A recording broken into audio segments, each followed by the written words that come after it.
छत्तीसगढ़ में नशे का फैलता जाल, भाजपा सरकार पर अफीम की खेती को संरक्षण देने का आरोप, कांग्रेस।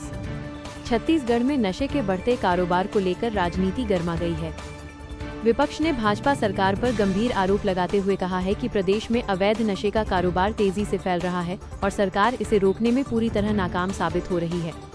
प्रेस वार्ता में दावा किया गया कि प्रदेश के कई इलाकों में अफीम की खेती तक हो रही है और नशे का कारोबार युवाओं और नाबालिगों तक पहुंच चुका है।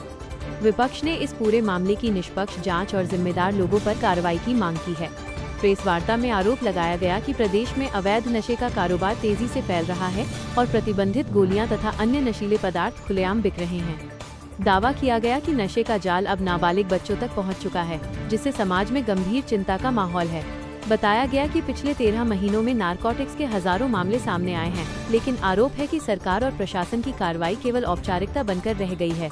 प्रेस वार्ता में ये भी कहा गया कि देश के बड़े तस्करी नेटवर्क के जरिए नशे की सप्लाई कई राज्यों तक पहुंच रही है और प्रदेश में इसके खिलाफ प्रभावी कार्रवाई नहीं हो पा रही है। आरोप ये भी लगाया गया कि हाल ही में एक गांव में बड़े पैमाने पर अफीम की खेती का खुलासा हुआ, जिसमें करीब 10 एकड़ में खेती होने की बात सामने आई। विपक्ष का कहना है कि बिना सत्ता के संरक्षण के इतनी बड़ी अवैध खेती संभव नहीं है। विपक्ष ने सरकार से मांग की है कि इस मामले की निष्पक्ष जांच कराई जाए और जिम्मेदार लोगों पर कड़ी कार्रवाई की जाए। साथ ही युवाओं को नशे से बचाने के लिए ठोस कदम उठाने की भी बात कही गई है।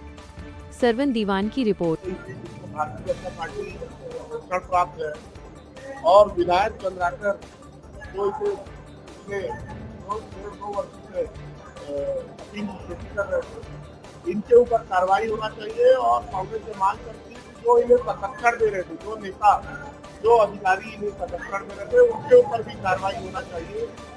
उनको भी जेल भेजा जाना चाहिए और अपराध और नशा मुक्त प्रदेश होना चाहिए।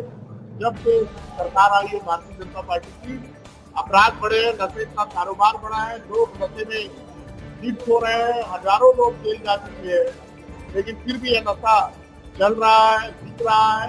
इसका सीधा ये भारतीय जनता पार्टी नशे के सौदागरों को संरक्षण दे रही है और उनसे पैसा कमाया जा रहा है और पूरे प्रदेश के युवाओं को नशे से गिरफ्त में लेना जा रहा है। कांग्रेस पार्टी ये मांग करती है कि ऐसे लोगों को जल्द से जल्द गिरफ्तार करना चाहिए, जेल निकालना चाहिए और ये संरक्षण बंद होना चाहिए। प्रदेश को खुशहाल बनाना चाहिए, न कि दूसरा पंजाब को दूसरा छत्तीसगढ़ बनाना चाहिए। जैसे नशे के कारण प्रदेश की युवा पीढ़ी में नशे की लत महामारी का रूप लेती है। अलावा इसके केवल पैसों के लिए सत्ता ही लोग नशे के बढ़ते कारोबार को रोकने की बजाय लगातार संरक्षण ले रहे हैं। बिना सत्ता के संरक्षण के ड्रग राजधानी में राज्य में भाजपा की 2 साल की सरकार है और सत्ता दी है, इसका भी खुलासा होना चाहिए। पिछले 13 महीने में 2599% नारकोटिक्स के दर्ज हुए हैं, जो ज्यादातर सोशल मीडिया के माध्यम से उजागर हुए। मतलब जो दर्ज हो रहा है प्रकरण है वो सोशल मीडिया उजागर कर रही है, तब वो उजागर हुए। सरकार का इंटेलिजेंस और प्रशासन क्या कर रहा है? कार्रवाई के नाम पर केवल इस्लामोफोबी हो रही है।